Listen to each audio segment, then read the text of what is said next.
అల్లు అరవింద్ గారు before release ఏదైతే చెప్పాడో ఆయన అదంతా సినిమాలో కనిపించింది. చందు మొండేటి గారు హ్యాట్స్ ఆఫ్ సార్. అంటే ఒక శ్రీకాకుళం స్టోరీ తీసుకొని రియల్ స్టోరీని మన నాగ చైతన్య అన్న అండ్ సాయి పల్లె వారి ఇద్దరిని తీసుకొని చేయడం అనేది నాకే చాలా బాగా నచ్చింది. మెయిన్గా మన నాగ చైతన్య అన్న ఎన్నో సినిమాలు తీసాడు, కానీ దీంట్లో సినిమా తీయలేబోయా ప్రాణం పెట్టి సినిమా తీసిండు. ఇది కదా సినిమా, ఇది కదా కంటే ఒక్కో హీరో రోజు సంవత్సరానికి 2-3 సినిమాలు వస్తాయి, కానీ నాగ చైతన్య అన్న ఒకే సినిమా తీసిండు, అది కూడా బ్లాక్ బాస్టర్. ఇంకొకటి మా దేవత సాయి పల్లె గారు, మీ ఎక్కడన్నా మీ కాలు మొక్కేస్తా, ఎందుకంటే మీకు నేను భక్తుడు అయిపోయినా, నా దేవత నువ్వు. ఆమె యాక్టింగ్ మాత్రం నేను ఏడ్ చేసిన భయ్య. ఇటు సాయి పల్లె నాగచైతన్య వాళ్ళిద్దరు ఎమోషనల్ స్టోరీకి ప్రతి ఒక్కరు ఏడ్ చేసిండు.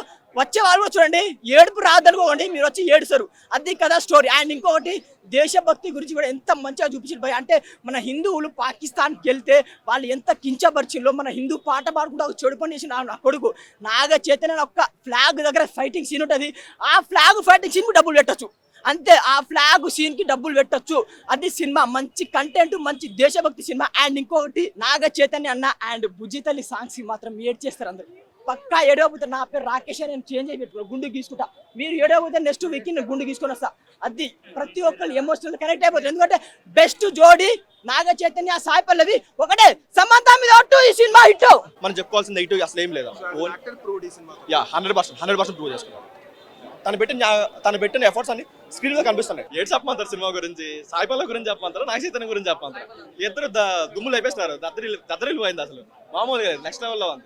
మెయిన్ గా మనం చెప్పుకోవాల్సింది డిఎస్పీ బ్యాక్గ్రౌండ్ స్కోర్ గురించి అన్న, అది నెక్స్ట్ లెవెల్ ఇచ్చాడు. అసలు మనకి టైటిల్స్ దగ్గర నుంచి లాస్ట్ ఎండింగ్ కార్డ్ వరకు ఓన్లీ తన బీజంతో లేపాడు ప్రతిదీ కూడా. మనకి ఏదైతే తమనైనా లేదంటే అనిరుద్ధ్ అనేసి ఒక మాస్ సీన్స్ ఎలాగో లేపుతారో, డిఎస్పీ క్లాస్ సినిమా లేపాడు. Next level music work. First half కొంచెం నేచురల్ గా అనిపించింది, సెకండ్ హాఫ్ కొంచెం వాళ్ళు ఏదో సినిమాటిక్ లైబ్రరీ ఎక్కువ తీసుకొని కొంచెం అటు ఇటు తీసుకుని అనిపించింది, కానీ ఫస్ట్ హాఫ్ వరకు చాలా బాగుంది. ఫస్ట్ హాఫ్ లవ్ స్టోరీ చాలా బాగుంది. హైలైట్స్ అంటే బీజం అన్న, కంప్లీట్ గా బీజం. సో మనం ఏదైతే ఒక ఫీల్ తో బయటకు వస్తాం, ఆ బీజం చూసి యాక్టింగ్ ఒకటి స్క్రీన్ పే ఒకటి కొంచెం మంచిగా రాసుకుంటే బాగుండేది, అదొకటి కొంచెం డల్ అనిపించింది. మిగతా అంతా ఓకే. ఓవరాల్ గా 3 వరకు ఇవ్వచ్చు, ఎందుకంటే వాళ్ళ యాక్టింగ్ కి అండ్ డిఎస్పీ బ్యాక్గ్రౌండ్స్ వాటి వరకు రేటింగ్ ఇవ్వచ్చు. మిగతా స్టోరీ ఇంకొంచెం బాగా తీసుకుంటే బాగుండేది, ఎందుకంటే రియల్ స్టోరీ అయినా సరే వాళ్ళు చాలా వరకు సినిమా బయటకు తీసుకున్నారు. రియల్ స్టోరీ కూడా చాలా చేంజెస్ చేశారు, ఇంకొంచెం చేంజ్ చేసి ఇంకొంచెం ఇంట్రెస్టింగ్ తీసుకుంటే బాగుండేది.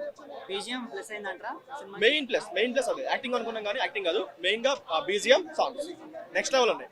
పిక్చరైజేషన్ అయినా సరే, సినిమాటోగ్రఫీ సరే నెక్స్ట్ లెవెల్.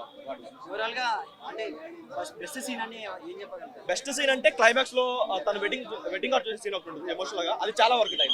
ఎందుకంటే వాళ్ళు కంప్లీట్ గా వాళ్ళు లవ్ స్టోరీ అని చెప్తున్నారు కాబట్టి అలాంటి మూవీకి ఇలాంటి సీన్స్ చాలా ఇంపార్టెంట్. మనకి మాస్ మూవీస్ ఏవైతే ఎలివేషన్ సీన్స్ అని చెప్పుకుంటామో, ఈ మూవీస్ లో అలాంటి ఎమోషనల్ సీన్స్ గురించి చెప్పుకోవాలి. వాటి వరకు చాలా బాగా వచ్చింది, స్క్రీన్ లో చాలా బాగా వచ్చింది. 100 crores బిజీగా వస్తుంది, ఎందుకంటే నాగ చైతన్య ఓ మంచి నెగిటివ్ చెప్పుకోవడం పెద్దగా లేదు, అక్కడక్కడ లాగ్ ఉంది తప్ప మిగతా అంతా బాగానే ఉంది. ఒక లవ్ స్టోరీ అంటే ఒక మెచ్యూర్డ్ లవ్ స్టోరీ చూపించారు, ఎక్కడ కూడా ఏదో లిప్ లాక్లు పెట్టుకొని లేదంటే ఒక వర్గ పెట్టుకొని అలా కాకుండా ఒక మెచ్యూర్డ్ లవ్ స్టోరీ ఫ్యామిలీతో వచ్చి 2 గంటలు చూసేలా మంచిగా తీసుకున్నారు. కెమిస్ట్రీని ఏంటంటే కళ్ళ కట్టినట్టుగా చాలా బాగా చూపించారు. ఇంటర్వెల్ సీన్ లో ఏంటంటే మామూలుగా హీరో హీరోయిన్ కి ఇద్దరికి మధ్యలో ఆర్గ్యుమెంట్ జరిగి ఒక పక్క ట్రైన్ వెళ్ళిపోతూ ఇంకో పక్క హీరో కన్విన్స్ చేసి ఇంకో పక్క హీరోయిన్ కన్విన్స్ కాక ఏంటంటే ట్రైన్ వెళ్ళిపోతూ బ్రేకప్ అయ్యే సీన్ మాత్రం నిజంగా గుండెల్ని పిండేసిందన్న. నిజంగా కళ్ళలో నీళ్లు తిరుగుతాయి ఒక్కొక్కళ్ళకి. లాస్ట్ క్లైమాక్స్ సీన్ ట్విస్ట్ మాత్రము నిజంగా అందరూ అక్కడ ఏంటంటే పాకిస్తాన్ బార్డర్ నుంచి ఇండియాలోకి అందరు వెళ్ళిపోతే ఒక్కడు మిగిలిపోతాడన్న. వాడు ఒక్కడు మిగిలిపోయినా సరే వాడు మాత్రం మనోడు కాదా అని చెప్పేసి ఏంటంటే హీరో గారు గోడ దుంకి ఆయనతో పాటు ఈయన కూర్చునే సీన్ మాత్రం నిజంగా మోస్ట్ మెయిన్లీ హైలైట్ అని చెప్పేసి చెప్పుకోవచ్చు. ఇంకోటి సినిమా మెయిన్ పరంగా చూసుకుంటే బ్యాక్గ్రౌండ్ స్కోర్ మ్యూజిక్ అన్న, ఏం బ్యాక్గ్రౌండ్ స్కోర్ మ్యూజిక్ కొట్టిండన్న డిఎస్పీ దేవిశ్రీ ప్రసాద్ తో బ్యాక్గ్రౌండ్ స్కోర్ మ్యూజిక్ కొట్టారని చెప్పేసి చెప్పుకోవచ్చు. నిజంగా ఏది ఇలాంటి బ్యాక్గ్రౌండ్ స్కోర్ మ్యూజిక్ ఇంతకుముందు ఏంటంటే పుష్ప 2లో చూసినాము, పుష్ప 2ని మించిపోయే లెవెల్లో ఒక వన్ ఆఫ్ ది బెస్ట్ తోప్ బ్యాక్గ్రౌండ్ స్కోర్ మ్యూజిక్ కొట్టారని చెప్పేసి చెప్పుకోవచ్చు. నిజంగా ఈ సినిమాని ఫ్యామిలీ ఆడియన్స్ చూడొచ్చు, యూత్ ఆడియన్స్ చూడొచ్చు, లవర్స్ చూడొచ్చు, మాస్ ఆడియన్స్ చూడొచ్చు. ప్రతి ఒక్కళ్ళు అందరూ థియేటర్కి వచ్చి ఆన్ స్క్రీన్ మీద చూడాల్సిన సినిమా, చూడదగ్గ సినిమా, అందరికి నచ్చే సినిమా, అందరూ మెచ్చే సినిమా ఇది. కాబట్టి థియేటర్లో ఎవరు కూడా మిస్ కాకండి అన్న. నిజంగా సాంగ్స్ పరంగా చూసుకుంటే 3 సాంగ్స్ ఉన్నాయన్న, సాంగ్స్ కూడా చాలా బాగున్నాయి, ప్రతి ఒక్కటి ఆకట్టుకున్నాయని చెప్పి చెప్పుకోవచ్చు. లాస్ట్ అన్న నాగ చైతన్య గారి కెరియర్ లో ఈ చిత్రము ఒక మైలు రాయిగా నిలుస్తుంది అని చెప్పేసి నేను గ్యారంటీగా చెప్తా అన్న. ప్రతి ఒక్క రేటింగ్ 4.5 ఇస్తాను నేను. ఒక్కసారి థియేటర్లోకి వెళ్ళి బాబు ఓ 10 నిమిషాలు మీకు నచ్చితే 10 నిమిషాలు కేటాయించండి, సీట్ల నుంచి కదిలితే అమ్మ తోడు మీ టికెట్ పైసలు మీకు వాపస్ ఇస్తా. సాయి పల్లవి మీద ఒట్టు, నాగ చైతన్య బాబుకు కెరియర్ లో ఇది పెద్ద హిట్. సాయి పల్లవి ఈ సినిమాలో దేవత, అమ్మ డాన్స్ అయినా సరే ఏదైనా సరే ఈ సినిమా ఓవరాల్ గా చూసుకోండి నాగ చైతన్యనే కనిపిస్తాడు. ఆయన యాక్టింగ్ అయినా సరే, ఎవడ్రా చెప్పింది నాగార్జున కొడుకు అని చెప్పేసి ఎవరు చెప్పింది? ఒక చేపలు పట్టడం కొడుకు ఎలా ఉంటాడు, ఆ యాస అయినా ఆ భాష అయినా మా ఓడు ఆ లుంగి కట్టడం అయినా సరే ఏదైనా సరే ఇరగ తీసిండు.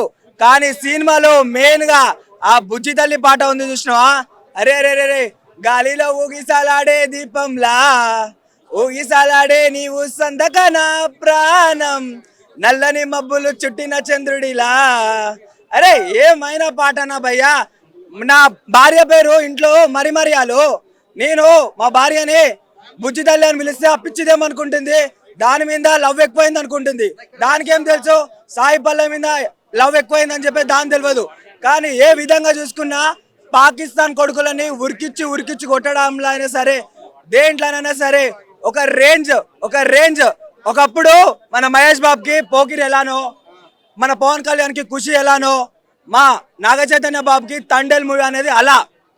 ఇప్పటి నుంచి గుర్తుపెట్టుకొని పాన్ ఇండియా స్టార్ అంటే మీకు ప్రభాస్, అల్లు అర్జునే కాదు, నాగ చైతన్య బాబు కూడా కనిపిస్తారు. ఫస్ట్ డే కలెక్షన్ 1000 కోట్లు కొడుతుంది. ఇది లాంగ్ రన్ లో 10,000 కోట్లన్నా కొట్టొచ్చు, అంత సత్తా ఉన్న సినిమా. తండేల్ సినిమా మాత్రం బాగుంది, మొత్తం కేవు కేక్ అని చెప్తాను నేనైతే. నాగార్జున గారి ఫ్యామిలీలో తండేల్ వచ్చిండు. తండేల్ అంటే గ్రూప్ లీడర్ వచ్చిండు. సినిమా 100 కోట్ల సినిమా పక్క, అది 100 కోట్లు కాదు 300 కోట్లు దాటుతుంది పక్క. నాకైతే సినిమా సూపర్ నచ్చింది. సెకండ్ హాఫ్ లో మాత్రం ఏడ్ చేసిన భయ నేను సెంటిమెంట్ తోని. సినిమాలో హైలైట్స్ అంటే పాకిస్తాన్ పోయినా కానీ మనోడు ఎక్కడ భయపడకుండా వాళ్ళతోని సైకోనా కొడుకులతో ఖైదీలతో పోరాడి గూస్ బంప్స్. ఆగస్టు 15th రోజు జెండా ఎగరేస్తాడు. Super highlight cinema. విజయం సూపర్ భయ. దేవిశ్రీ ప్రసాద్ గారు బాగా ఇచ్చాడు. ఫస్ట్ హాఫ్ కొంచెం ఇట్లా నడుస్తుంది, కొంచెం స్లో అనిపించింది, కానీ మళ్ళీ సెకండ్ హాఫ్ లో గుంజిండు లైట్ గా. అది మొత్తం లేదు. సూపర్ ఓవరాల్ గా సినిమా మాత్రం బ్లాక్ బస్టర్. ఇద్దరు జోడి హైలైట్ అది. ఇదో మరో మలుపు ఇది. 300 కోట్లు అయితే దాటేస్తుంది భయ పక్క. నాగా చైతన్య కెరియర్ లో ది బిగ్గెస్ట్ బ్లాక్ బస్టర్ అవుతుంది పక్క. రేటింగ్ 9 to 10 ఇస్తా భయ. నాకైతే ఓవరాల్ గా సినిమా సూపర్ నచ్చింది. వెంకీ మామ నవ్విస్తే అల్లుడు ఏడిపించిండు సూపర్ సెంటిమెంట్ తోని. వెంకీ మామని కొట్టాడు కానీ ఆడ దాకైతే రీచ్ అవుతాడు అనిపిస్తుంది. ఆ దారిలో మాత్రం వెళ్తాడు.